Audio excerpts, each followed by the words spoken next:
The situation that we've been facing, particularly in recent days and weeks in Victoria for aged care, has been very distressing. It is very distressing, first and foremost, to the families of those who have loved ones in aged care facilities. The most vulnerable in our community have always been our highest concern when it comes to managing the health issues associated with this pandemic. That has always been true for the elderly, but it has also been true for those who have many other comorbidities, those who are undergoing chemotherapy treatment, those in Indigenous communities in remote areas. We have always been very aware of those who have been most vulnerable in our community.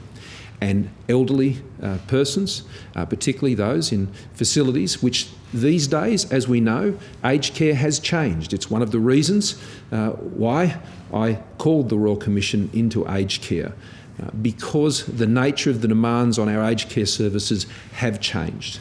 In many ways, aged care facilities in many instances have become a form of pre-palliative care in Australia. Many years ago, that was quite different. But these days, particularly with the in-home aged care options that we are continuing to expand across the country, more Australians are choosing, and it's a good choice to be able to make, to remain at home. But those who are moved into aged care facilities are often moved in at a much more advanced stage. And all of us who have had to make those decisions in relation to loved ones understand that. And so I think that attaches to it a particular sensitivity in the challenges that we're now facing. The challenges of dealing with aged care are not unique to Australia, and indeed in every country in the world where there is sustained community transmission, it is inevitable that this will find its way into aged care facilities. When it rains, everyone gets wet, and that is what we're seeing with broad-based community transmission in Victoria. As the Premier rightly said, if you are ill, do not go to work.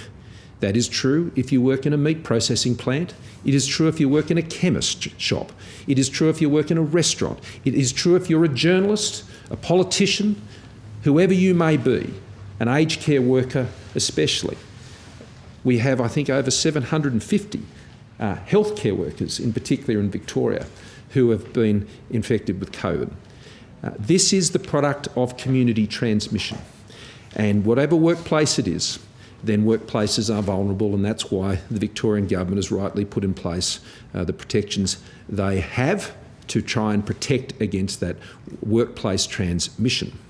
Now, in relation to aged care facilities in Victoria, there are over 430 such facilities in Melbourne. That's a large number of facilities. We have seen some very distressing and concerning situations arise in a handful of those facilities. In facilities such as St Basil's, in facilities such as Epping Gardens, where we've been working very consistently over recent days, in Kirkbrae. There are a range of other facilities where there have been COVID cases, around 13, that we are keeping a very close watch on. And there are facilities outside of that list of 13 who are obviously in areas where there is community outbreak, which we are also watching, but they are in not what you'd call the critical list of facilities where we have a keen level of focus.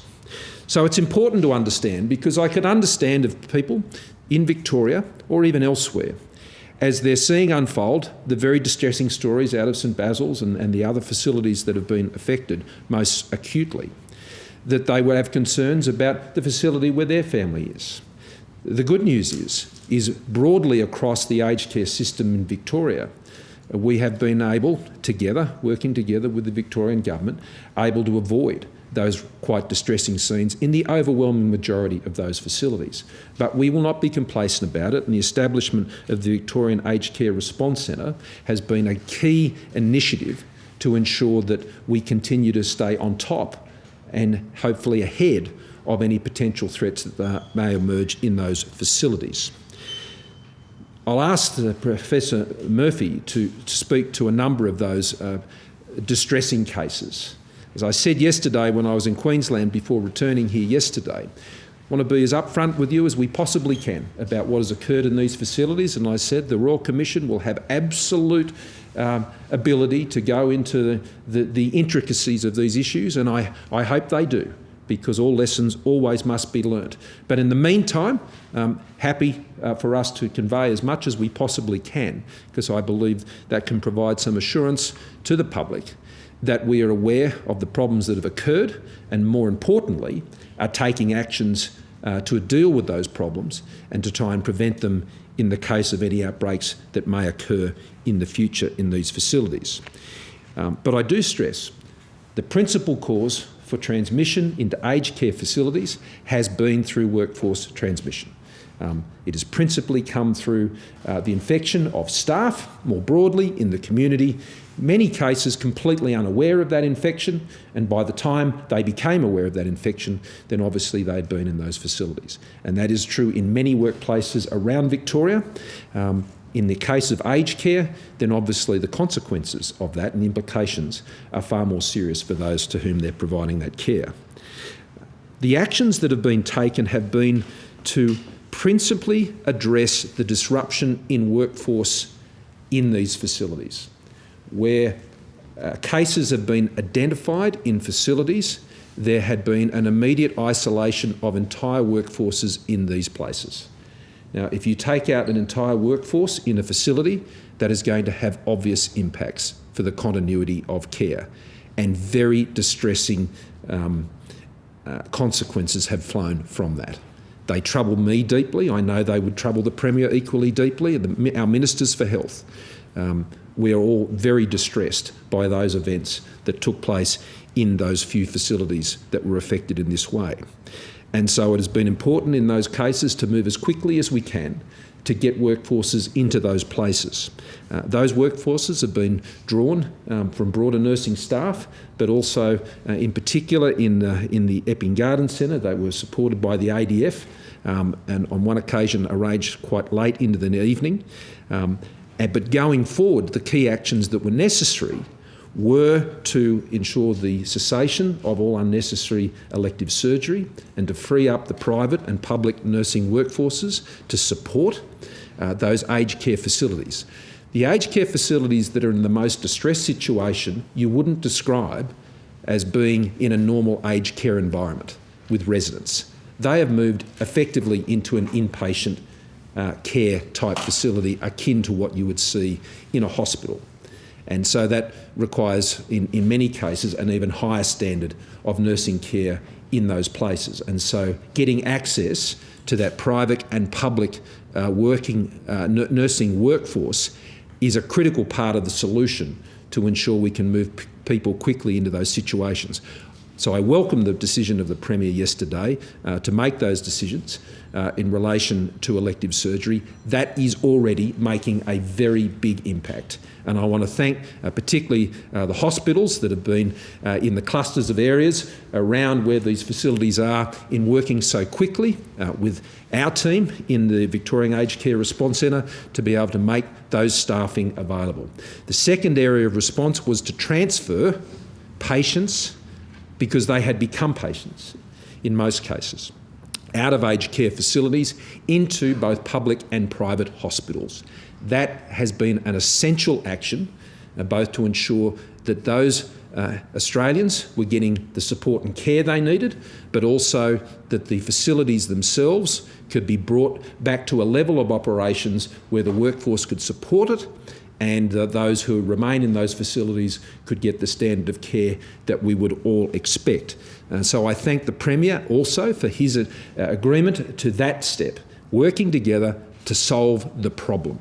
And that has also had a very significant impact. Last night, Professor Murphy can update you on this, but we had significant further transfers out of Epping Gardens, I understand, but there was also I think Wyndham Lodge as well, where we had some transfers, Brendan, yesterday, and a number of other facilities. That is relieving the pressure on those places, and that is welcome. A third part of the response has been the calling in of AUSMAT teams. The first of those I anticipate to arrive tomorrow. Those teams we hope to get up to 5 within a reasonable period of time. They are teams of 7. They act as a first responder, if you like, into places that are going through a critical response need, and to stabilise the situation and to provide not just the medical and clinical support, but the leadership, medical leadership that is required in those critical situations. And that is something they can supplement very, very effectively. And we welcome that support as well, and that has been arranged, of course, by Minister Hunt to go in as part of that response. There is also the broader work which is being done on infection control. Professor Murphy can go through those figures, but some 150,000 aged care workers have been trained with those training modules that have been provided through the earlier response provided by the Commonwealth. It is also important that that will now be refreshed, and part of the task that is being undertaken through the Victorian Aged Care Response Centre, led by Joe Buffoni, has been to now coordinate teams to be going into facilities across Melbourne to ensure that we're getting compliance with infection control procedures. Part of the response team that has been going into places like St Basil's and others has also, in particular in Epping Gardens today, involves geriatricians as well as infection control specialists working together with senior nursing staff to ensure those facilities can be stabilised. St Basil's, I'm advised now, has been brought to a stable position, and we're working very hard to ensure that Epping Gardens is in that position as quickly as possible. The other critical part has been in communications, and I want to commend Minister Colback for the work that he's been doing to ensure that we're getting as much communication to families as possible. As you know, there will be a principal point of contact for every resident with a family. And today I'm advised that there will be outward calls to all of those family contacts in the Epping Gardens facility. That has already been done in relation to St Basil's, and that is the practice that has been put in place. There is also a system that has been put in place where Services Australia is supporting the communication to families, working with the nurses and others in the facilities who are providing those details to Services Australia so they can be communicated directly to families. It is our endeavour to contact families as often as possible to ensure they have the information of what is occurring with their loved ones. I will leave it to Professor Murphy to go into more details of the response, but since returning yesterday, these are the things that have been put in place. I genuinely want to thank the Victorian Government for working with us to get these solutions in place. These are our shared responsibilities, as the Premier and I know. We've been in contact with each other this morning. We'll be speaking later today. We have been in regular contact over these issues, and I want to assure Victorians in particular, but Australians all around the country, Premiers, Chief Ministers, myself, our officials, our teams are working together to just focus on the problem, to solve the problem, and to keep Australians safe. That's my sole objective. Now, more broadly on the Victorian response, we continue to support that effort. The ADF obviously highly involved with that tasking, and I can note today that the door-knocking task that the ADF have been involved in will be expanded. That's proving to be very effective, and so further resources are being directed towards that task. The testing regime in Victoria continues to run at a cracking pace, and I commend them for the rollout of that program. Also, I want to thank all states and territories. Last Friday, as I said to you, we agreed a national dashboard of key data that enables us to track even more closely the performance of all states and territories as they're going through their testing and their tracing regimes. Now, for many states and territories, we welcome the fact that they are entering zeros into those data sets, and long may that be the case. But when those numbers move, that it's important that we are able to identify those as early as possible. It is also pleasing to see that the outbreak in New South Wales is being contained. That has now been the case for many days. And again, I commend the New South Wales Government and the excellent tracing work they've been doing to stay on top of that. The response down in Batemans Bay has been particularly welcome, and I'm pleased to hear that the situation there has stabilised significantly. And the broader cases that have been identified, they have moved on extremely fast to ensure that they can be contained. Just finally, I just want to make a couple of points on the economic issues. It is clear that the Victorian wave that Australia is now experiencing, and that's how I have to honestly describe it. I mean, there is not a second wave that is going across the rest of the country. That is not occurring. There is a significant Victorian wave, but that Victorian wave is impacting the national economy more broadly. We're seeing that in the payroll data. That is one of the most timely data sets we see on employment. It is affecting other states. We're also seeing that on things like table bookings at restaurants and in states that aren't affected by COVID in the same way that Victoria has.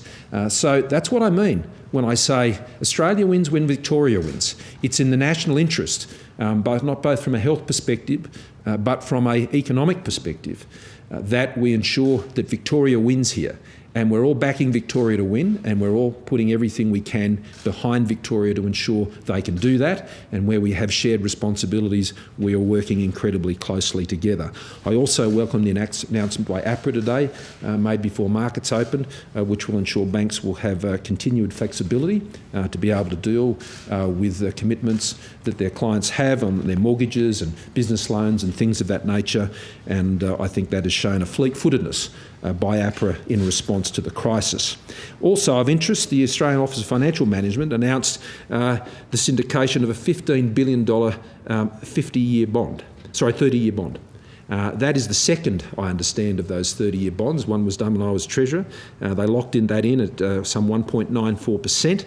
That means that we are changing the profile of our debt and ensuring that the interest costs on our debt, which have had to rise significantly, the amount of new issuances we've had has been at record levels.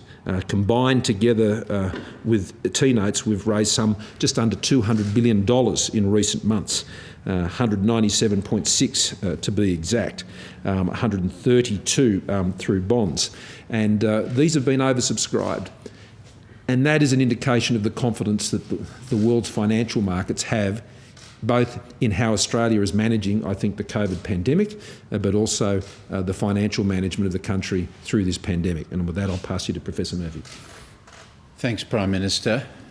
So in this evolving global pandemic with nearly 17 million reported cases and multiples of that unreported almost certainly, one of the key lessons is that where you have sustained significant community transmission, there are tragedies in aged care. Aged care cannot be completely protected from sustained community transmission, as we have seen in Victoria over recent weeks. Despite all the preparation, the infection control planning, the deployment of PPE, the pandemic and infection control plans that every facility has created, the restriction of visitors, the staff screening, all of those cannot protect against what the Prime Minister said was the inadvertent bringing into the facility of this virus. One of the things we have all learned about this virus in the last 6 months is this terrible combination of a virus that can spread so easily in fit young people, sometimes without any symptoms, and yet when it gets into our frail elderly people, it wreaks havoc, and it has a very significant death rate. Fortunately, some do recover, but it is a very, very nasty virus with the elderly. We have always said from the beginning of this pandemic that we cannot completely protect our elderly unless we control community transmission. So we do have outbreaks in 77 of our residential aged care facilities in Victoria. That's about 10% of the 770 thereabouts residential aged care facilities in that state. And given that there are 465 facilities in the outbreak hot zones, that in some respects shows just how well the others have done, given the widespread community transmission that has occurred across that hot zone of the Melbourne metropolitan area and Mitchell Shire. Many facilities have protected their residents with extreme attention to detail and focus. It's not the fault that those facilities have outbreaks, that they've had cases introduced. We know that residents have often, families have said that sometimes they've observed breaches, and we will look into any issue in the retrospective analysis of these significant outbreaks. But these incursions of this virus into facilities are essentially unavoidable. For most of those 77 facilities, there have been only one or two small cases. The public health response has been swift and prompt. Isolation, quarantining of contacts has brought the facility under very good and early control. In others, there have been substantial and bigger outbreaks. We have 13 facilities that we are keeping a very close eye on at the moment, many with more than 20 cases. We now have across all of aged care, including home care, 456 residents who are now COVID positive. That's still a relatively small proportion of the cases in Victoria, but it is probably the highest concern group of people that are infected with this virus. There are also 381 staff who have now contracted COVID virus across the aged care sector. On top of that, there are many hundreds of hospital and healthcare workers who have also contracted coronavirus, and there are also many hospital staff who've contracted, not hundreds, but there are many hundreds of hospital staff who are in quarantine and isolation. So the loss of staff with the virus, the loss of staff who are in quarantine, both in the aged care and hospital sector, has put a huge strain on the workforce supply. It is essentially one workforce across health and aged care.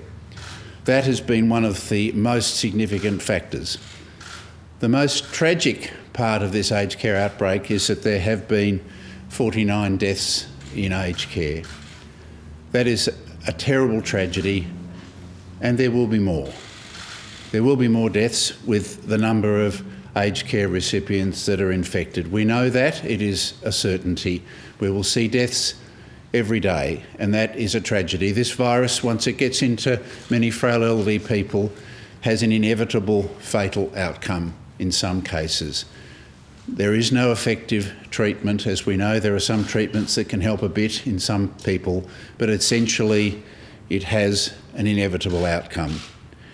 Our hearts go out to the families of those people who have lost their lives, and to those families who will lose their loved ones in coming days and weeks. This is the concern above all that hits us in the health sector in this COVID pandemic.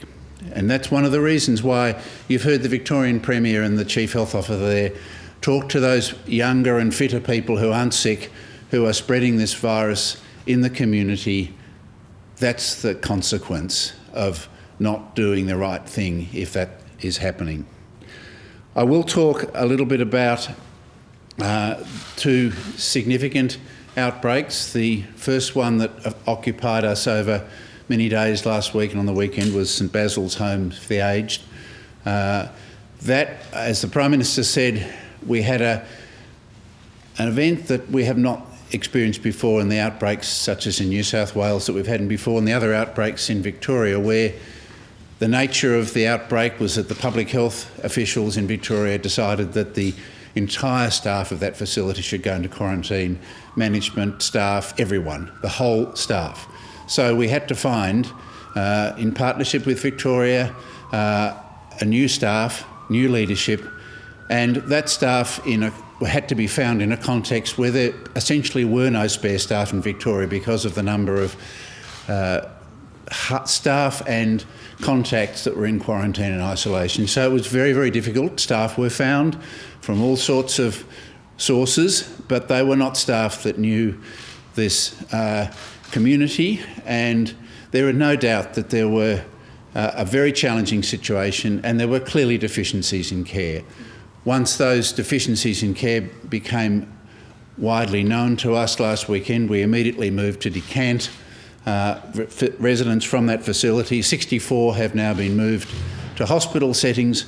There are 32 remaining. There is new management on site, and all the reports are that this facility is now well managed and care is good, and we have that independently verified from a number of sources. But there were clearly deficiencies in care last week, and stories which you will have heard reported and which trouble all of us about that. And obviously the Minister for Aged Care, Minister Colbeck, has undertaken to the families that we will do a review of that outbreak as we did in the two big outbreaks in New South Wales. Our biggest concern at the moment is a facility in Epping Gardens. Again, a facility where the great majority of the workforce had to go into quarantine, and a workforce had to be found very quickly, and that has been done with the huge support of the public hospitals in Victoria, who also don't have any spare workforce, but they've closed beds and wards and closed operating theatres with the elective surgery cancellation, and freed up their workforce to go out and support this facility. There are still issues in that facility. I understand that there are still concerns from families and staff. We are in the process of decanting a substantial number of those residents, up to 45, out of that facility. We are putting in some very senior workforce to cope with the loss of the many senior staff from that facility who unfortunately had to quarantine. We're very confident that we'll have that facility stable like St Basil's in the next 24 hours. There are 11 other facilities with significant size outbreaks, as the Prime Minister has said. Many of those facilities have quite large numbers of cases, but they are managing extremely well. Some of them they've all cohorted those residents. Lessons that we learnt from Newmarch and Dorothy Henderson Lodge in New South Wales. Some of them have a floor of positive, a floor of negative. They are being supported by their local hospitals. They're being brought in to with nursing staff, infectious diseases physicians, public health physicians, and as the Prime Minister said, they're setting up a hospital in the home type environment in the residential aged care facilities. Many of those facilities have also decanted staff to private hospitals in significant numbers when they feel the load on the facility or that those residents need hospital care. On no occasion has there been a situation in Victoria where a doctor or a clinical staff member feels that someone would benefit from hospital care when that hasn't been provided.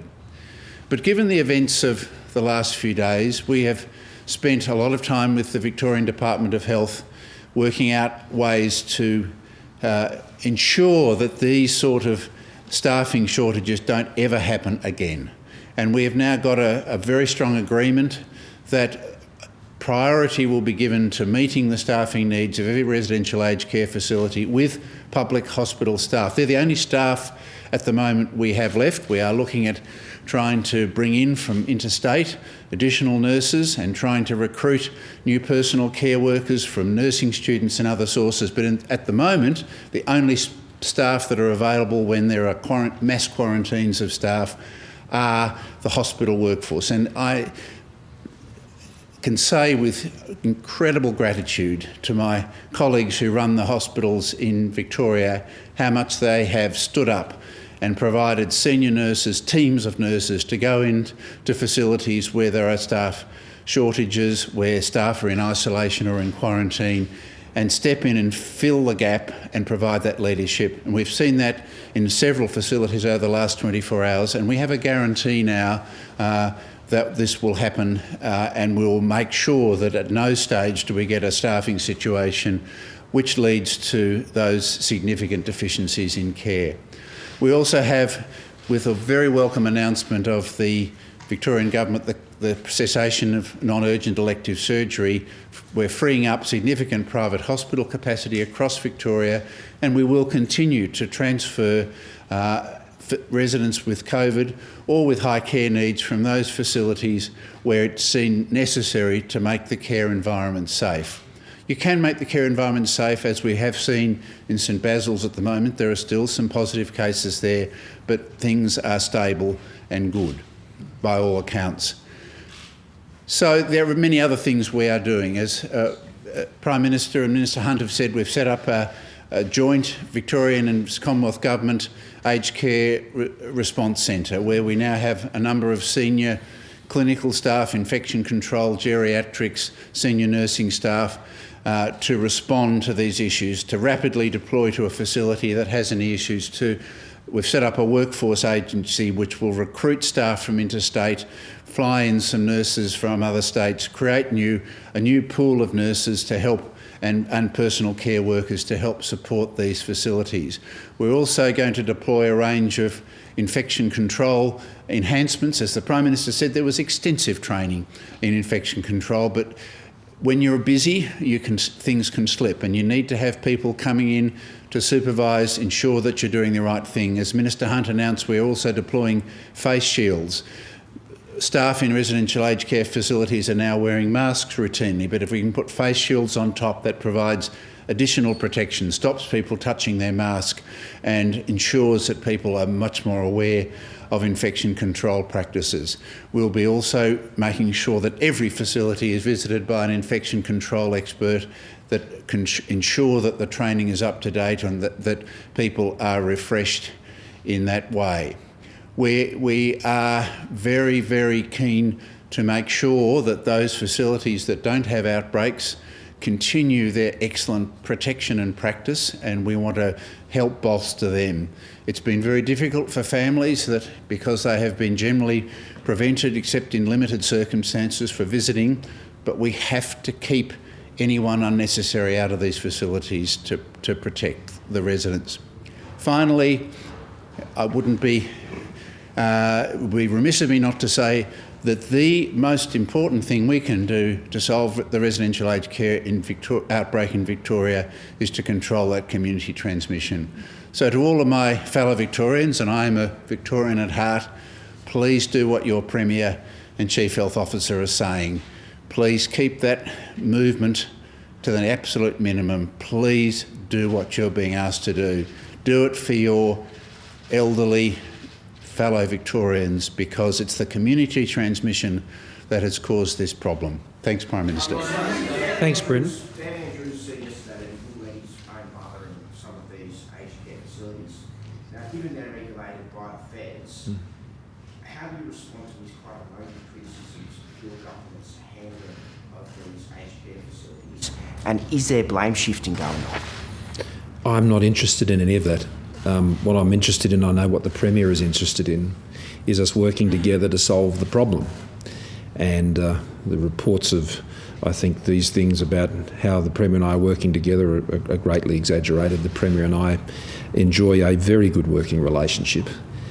We enjoy a high level of respect for each other and the responsibilities we each have. And we'll continue to conduct those responsibilities as the public would expect us to do, and in fact, as each of us would expect us to do. And I said earlier that all of us, many of us I should say, have had to make decisions about our elderly loved ones who have gone into aged care. And it's an even harder decision these days, because we know that we're, in many cases, if not most, we are making decisions about placing our elderly loved ones into pre-palliative care, and that was certainly the case with my own father last year. And they're difficult decisions, because you are coming to terms with what you know is the situation.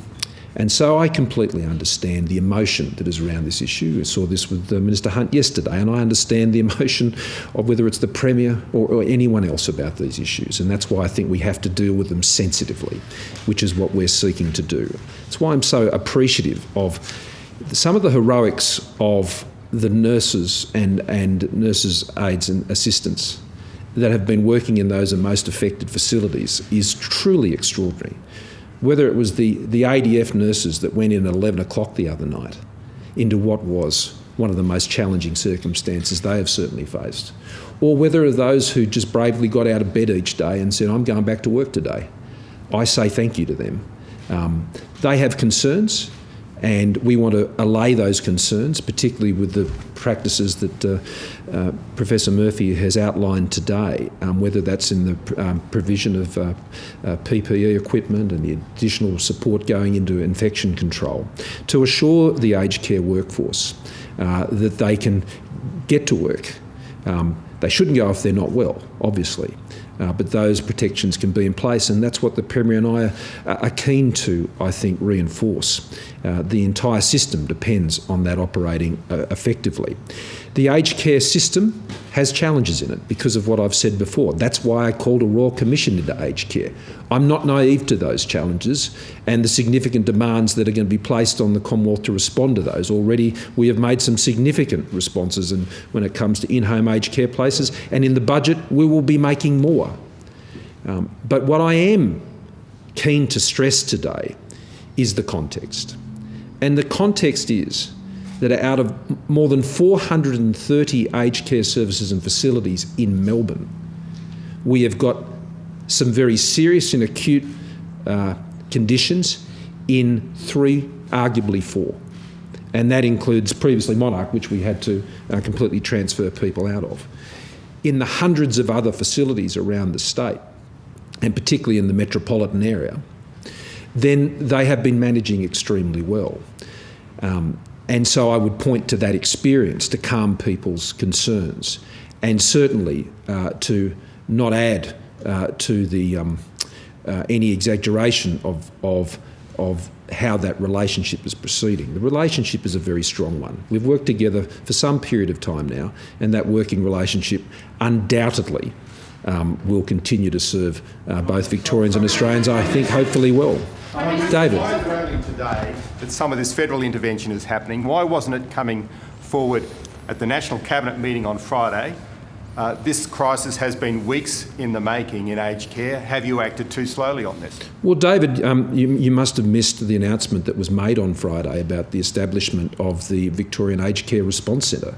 That's what Professor Kelly announced from that very platform. That was one of the measures that were put in place because of the need to bring together the joint response.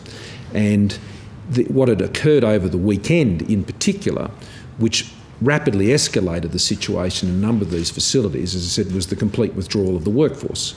Now, that is not something that happened in Newmarch in New South Wales.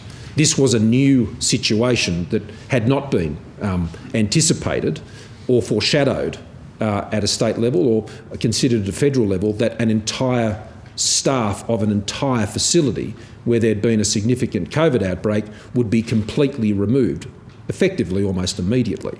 And so that placed an incredible strain on getting the continuity of care, staff that had to be drawn from not the usual sources, at different levels of training, doing the best that they possibly could under the circumstances. But it is very distressing what those events led to.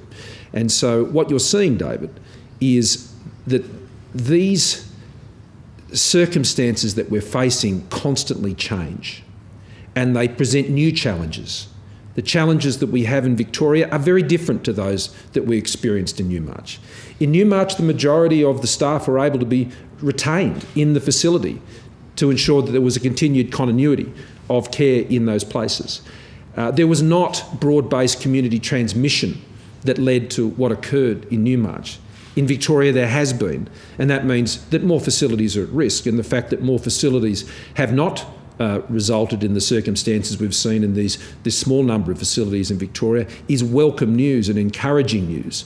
That by and large, across the vast majority, overwhelming majority of facilities, that those protections have proved sufficient to date, but we are not complacent about it, and that's why we're taking the additional measures now. So we'll continue to make the response, we'll continue to respond to the cases that present, and we'll continue to work together to get the right response. We'll come back over here, Andrew, and then Phil.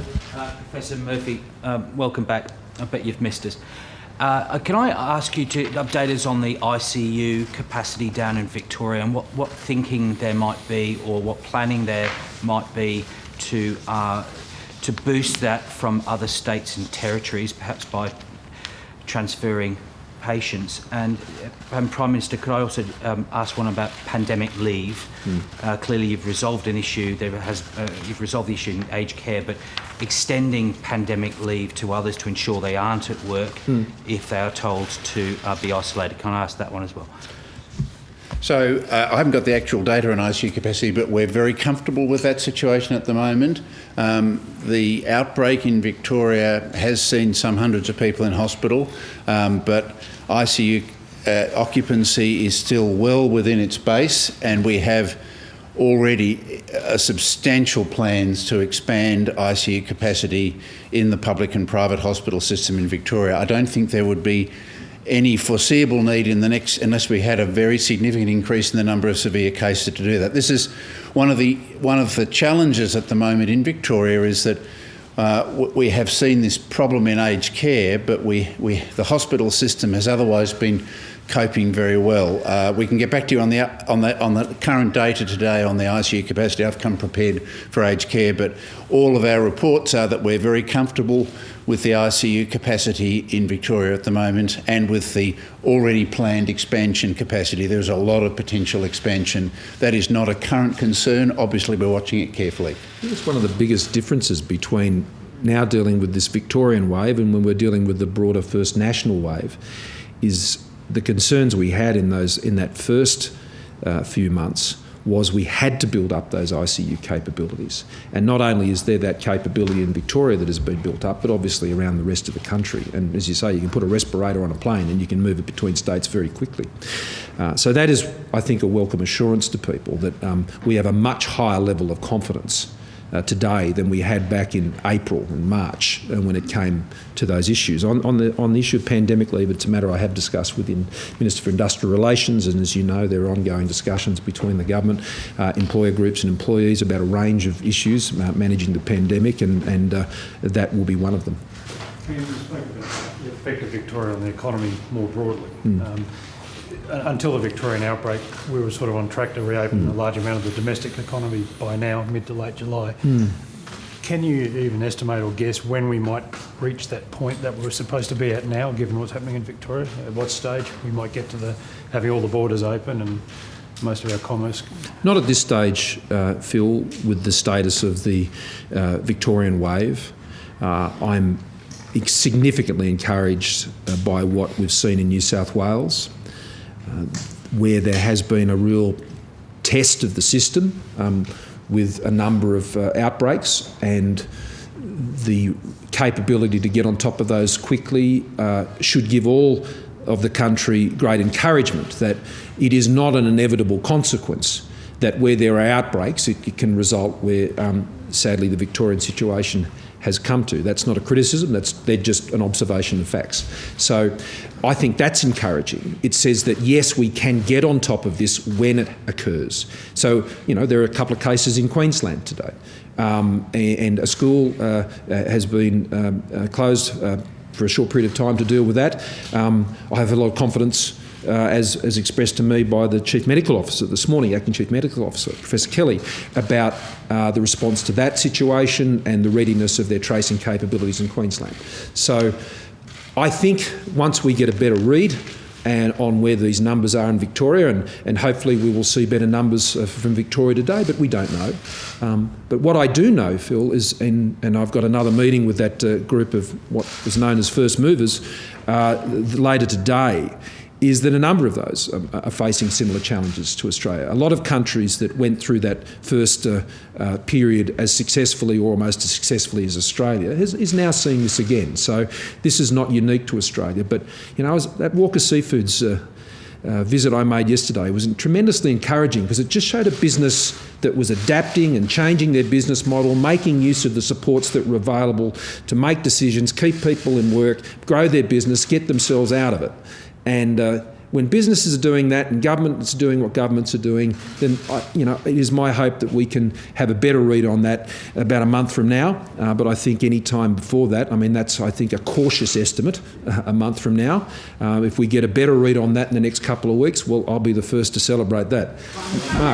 Mark. A couple of matters for Professor Murphy. Professor, it's reported this morning that you made a direct request to the Victorian Government last week to further restrict elective surgery to free up nursing staff for these aged care facilities, and that when that hadn't been done by Sunday, you're said to have been shocked that that was the case. The Victorian Government says the first communication they had with you about this matter was on Sunday, and you didn't make any direct requests. The first direct request came from the Prime Minister in a text message on Monday. Can you clarify those events, please, for the record? And secondly, the operators of Epping Gardens have distributed a memo to residents' families saying that they wanted to transfer the elderly residents to state-run hospitals, and the federal department resisted that. Can you clarify that for us, please? So I have no evidence that the federal department has resisted that at all. The federal department has been cooperating with the Victorian department to find private hospital beds as quickly as possible, and we're in the process of transferring a significant number of residents. We've got to obviously comply with the residents' wishes and their concerns. I've been in discussion with the Victorian authorities about elective surgery. I first discussed it with a senior official in the Victorian Health Department, I think on the 15th of July, wondering what they were doing with elective surgery. I've had many informal discussions with people late last week, certainly on the weekend. On Sunday, I did say that this has become really crucial, that this has stopped now, and I did make a very formal request, but we have been discussing this over late last week and on the weekend. So I think it's a bit of a storm in a teacup. They had a cabinet meeting and they've made a decision, and that's the most important thing. Prime Minister, WA Premier Mark McGowan has said he won't be lifting the state's borders until he can be confident there's no community transmission in the eastern states. Clearly there still is widespread community transmission, and there's the situation in Victoria. Given this, and given the fact that you've said part of your suppression strategy, the goal is no community transmissions, why is the federal government supporting Clive Palmer in his High Court challenge against WA's hard border? Well, let me be clear. We're not supporting Clive Palmer. An action has been brought in relation to the WA border. It goes to quite serious constitutional issues which the Commonwealth could not be silent about. And my concern is that it is highly likely that the constitutional position that is being reviewed in this case will not fall in the Western Australian Government's favour. And what I'm keen to do is to engage with the Western Australian Government to ensure that we can have appropriate health protections for the people of Western Australia, to ensure there is not transmission from areas associated with outbreaks. That was the basis of a position that I've been consistently putting to premiers. It is absolutely critical that we do not get transference out of outbreak areas. That is our government's policy. And so my fear is that if an all or nothing approach is taken to the border question, then that will not serve the people of any state well. And so I would welcome the opportunity to come to a position where we can address the genuine concerns that people might have in any other state, but particularly in Western Australia, to ensure that they are covered off. And that is my only real objective here. The constitutional position is one that provides for there to be free movement of Australians across borders. That's what a federation is, and that free movement shouldn't be prevented. There are much more broader consequences of this case that go beyond specifically the pandemic, and that's why the Commonwealth responsibly has to be able to put the responsible constitutional position. This is not done in aid of Mr Palmer in any way, shape or form, in no way at all. I warned the states and territories that if they make arbitrary positions on borders, that they are likely to find themselves in this situation, that someone is likely to bring a case, and that this may well crystallise a constitutional position that wouldn't be to their advantage. So as I think the Finance Minister and our senior Western Australian has made the point in the West today, very keen to engage in a way with the Western Australian Government that protects the health of Western Australians and protects the health of Australia and the prosperity of Australia. And so we are not seeking any sort of conflict here whatsoever. We would like to have a very productive outcome here, but I fear a sort of an all or nothing approach on the case is not the best way forward here, because I think the constitutional position is fairly clear. Now, it's not for me to bush lawyer that. I'm not even a lawyer, let alone a bush lawyer. So that's the advice I have from the Attorney General, who was also a Western Australian. So I'm concerned about the sort of combative way that this is unfolding in Western Australia, and I would like to find a much more productive way forward. One of the consequences on your role as PM of COVID has been your ability to travel overseas to meet global leaders. We obviously know that's incredibly expensive, and we've seen that virtual summits have been quite effective in the interim. After the crisis, do you intend to travel normally, or do you think that virtual summits will be a part of the future? I hope that virtual summits are part of the future. I think there's rarely been a more frenetic period in which an Australian Prime Minister is engaged with other leaders, particularly as we've been dealing with the pandemic matters, and most of my recent calls have particularly been going to the issue of accessing vaccines and their production and things of that nature, and we have another set of those calls later today. But the traditional method of leaders gathering together also can't be underestimated. I mean, I don't think it's a question of either or. I look forward to a time where you can do both. I note that European leaders now are starting to get back to face-to-face meetings under controlled circumstances. I indeed hope to be part of a series of those meetings in Washington later next month. But that is still scheduled to proceed, and I'm looking forward to attending that and intend to should it go forward. So look, I think you've got to get the balance of both of them together. But I think there's been, I think this morning there was a meeting of the Canadian Deputy Prime Minister and our Deputy Prime Minister on these issues, and once again the Canadian government had been very complimentary of Australia's approach to the pandemic. A lot of countries have looked to see what we've done here. You know, we mark ourselves very hard in Australia, and we should. We should mark ourselves very hard when it comes to the care of the most vulnerable in our community, and particularly the elderly. We should mark ourselves hard. And so we should be concerned about the distressing circumstances that have unfolded in Victoria. And that's a good thing. But we also need to understand that you're better being in Australia than anywhere else at the moment. Kieran. Queensland has declared Sydney a hotspot, the entire Sydney region a hotspot. So from Saturday, residents from Sydney will be blocked from travelling to Queensland after 2 return travellers tested positive. What's your reaction to that? And another question just on AUSMIN and China, because Secretary Pompeo in the last few days said democracies like ours need to try and induce change within the Communist Party leadership. Is that a reasonable proposition? Would you get on board with that? I think it's wise to ensure that there is no transfer of people from outbreak parts of the country to those where there isn't an outbreak. That is as true for ensuring that there is no transfer from someone in a suburb of Sydney to another suburb of Sydney to another state or territory. I think it's important to sort of put borders aside when it comes to those things. If you're not in an outbreak zone, well, you don't want people moving to where you are, and otherwise you end up in the situation that we have ended up in broader metropolitan Victoria. So I think that's very sensible that you limit movement of people out of outbreak zones, and I support that very strongly. That is the basis of the position that I've been advancing to the states and territories from the very outset. I talked about the need for testing, tracing and managing outbreaks. That is how you manage the pandemic and you keep your economy running. Now, on the broader issue of the AUSMIN meetings, which have been very successful in Washington, and these are good opportunities, as the G7 Plus, as it effectively will be when it meets hopefully later next month, and other meetings of that nature.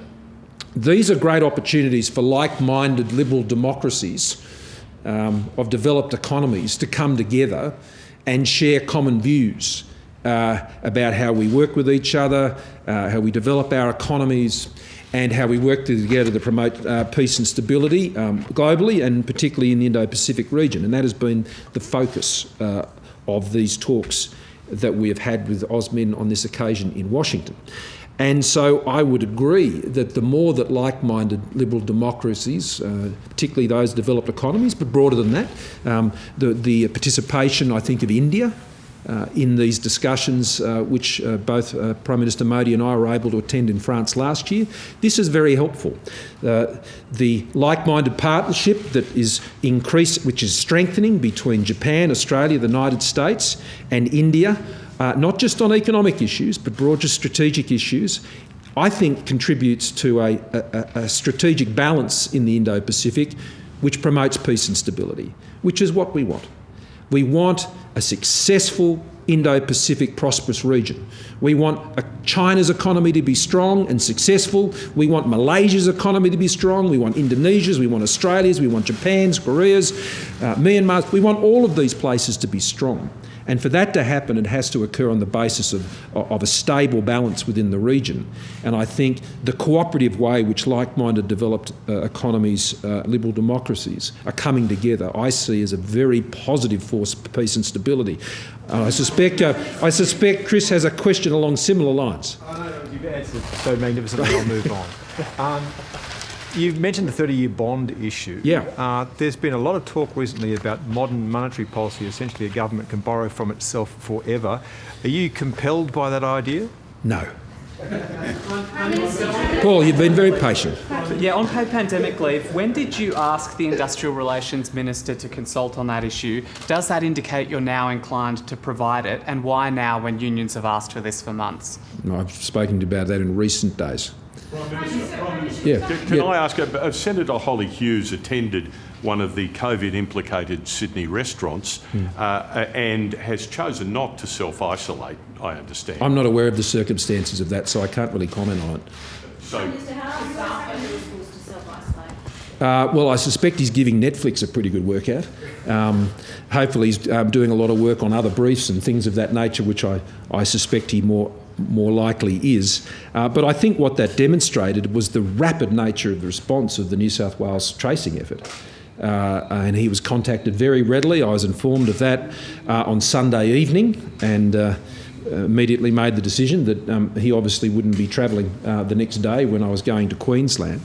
And on Tuesday when we were going to Queensland.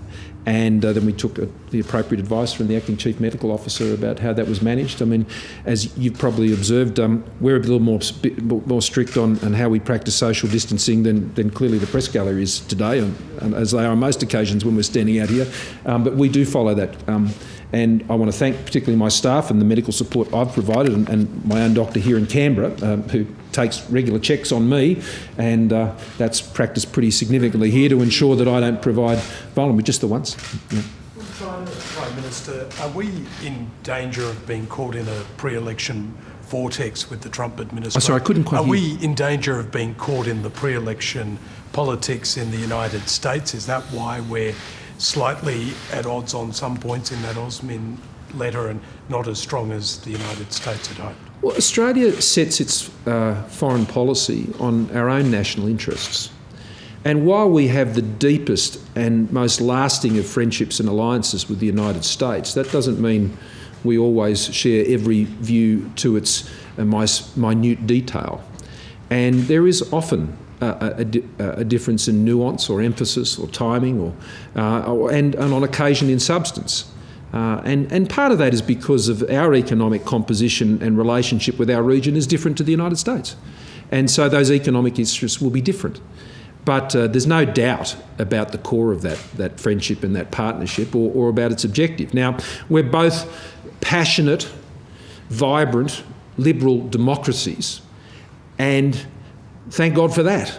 And that means that in the season of politics, which is the electoral cycle, as is occurring wonderfully in New Zealand as well and many other democracies around the world, there'll be elements of politics that comes into that. We see that in our own domestic situation. There are some state governments going into elections, there are others who are not, and that influences the policy and political debate here in Australia as well. And I think we're all capable of separating those issues, and I have no doubt in the engagements I have with leaders around our region that we can factor out what's the noise of politics and be able to focus clearly on the issues of substance. Government has commissioned reports following the outbreaks at Dorothy Henderson Lodge and also at Newmarch House. Why haven't those reports been made public yet? Have they not been finished, or are you looking at them internally? And just to Professor Murphy, you've today said that you're going to be sending infectious disease experts into all the aged care facilities. Why was that not done until now, given the deadly impacts that we've already seen have? I might ask Brendan to update on both. So the Newmarch report is not completed yet. The Dorothy Henderson Lodge report has been provided to the Royal Commission, and that will make it in the public domain, because the Royal Commission into aged care has had a significant interest in these aged care outbreaks, so that will be published on the Royal Commission website. But the Newmarch report isn't even completed yet, so that study is still going on. Well, you don't do these reviews until things are completely settled down and there's a calm, and you don't do a review in them when things are still active. So, and the Newmarch review was a very long and complex process, and it obviously had to be done remotely because people were in different states. So it's taken about 3 or 4 weeks to do. It's being written up at the moment, and it will also be provided to the Royal Commission. It will also come into the public domain. The lessons we've talked about on many occasions. The lessons are that you need to cohort people. You need to obviously do communications. Newmarch, the most important lesson was communication with families was the biggest breakdown. The care and the infection control was strong. One of the lessons at Newmarch was bringing in very good infection control experts, which New South Wales Health did, and having really good PPE. So in terms of the Victorian infection control, there has been a lot of infection control training already. There was lots done early in the pandemic. There were road shows, there were online modules, facilities did their own. What we're now saying is we've got freed up some workforce with the cancellation of elective surgery of some experienced theatre nurses, so that we've got a larger pool of people who can go out and just repeat the training that people have had already. We have time for 2 more. Deflation One first and time two. in 20 Yep. years. Can we get a... We'll get one and Matthew. To follow up on pandemic leave, given the urgency of the situation in Victoria, can we expect to see something on that sooner than the October budget? And have you looked at the cost of not doing it, the cost to the broader community, and not just the actual dollar cost of doing it? Well, those discussions are continuing, and when they've completed, we'll make some announcements. Yeah, sorry, just deflation first time in 22 years. Is that a good thing or a bad thing for households? Well, look, these most recent numbers are, I think, quite unique to the rather extraordinary circumstances we find ourselves in. What I know is good for Australia is people getting back into work.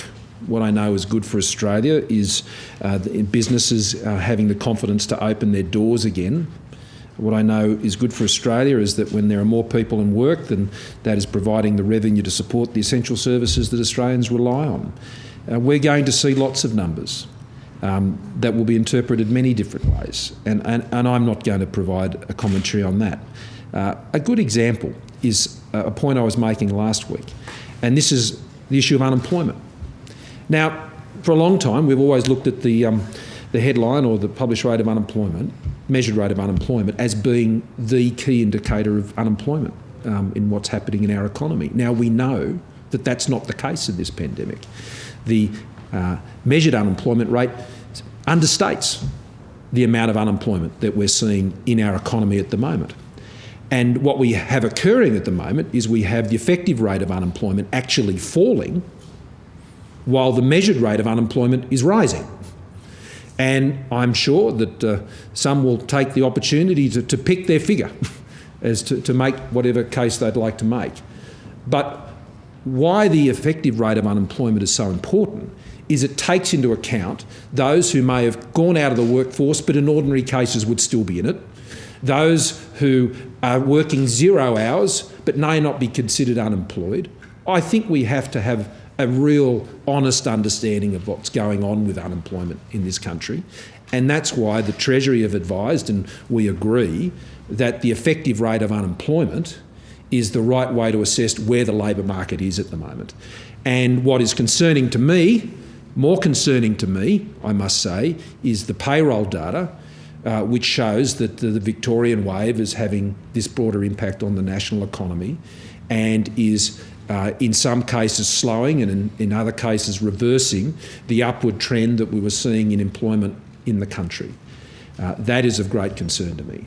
And so, inflation traditionally shows a level of activity in the economy, a letter of positive, in acceptable bounds of positive tension in the economy. And clearly, the impact of the pandemic, which has produced the COVID recession, is having a negative impact on our economy. I think everybody understands that. So what do you do about it? What you do about it is you get Australians back into jobs. You provide JobKeeper, you provide JobSeeker, you provide cash flow support, you give the instant asset write-off, you do Home Builder, which is proving to be a tremendous success. You provide support to the entertainment industry. You go and get films to come and base in Australia. You put $1 billion into skills training and create 340,000 places and support 180,000 apprentices. That's what you do, and that's what we are doing. And in the budget, there will be more. But for now, we are focused on delivering the supports which are keeping people in jobs and keeping people in business, and we are focusing on the health pandemic, so we're saving lives and we're saving livelihoods. Thank you all very much.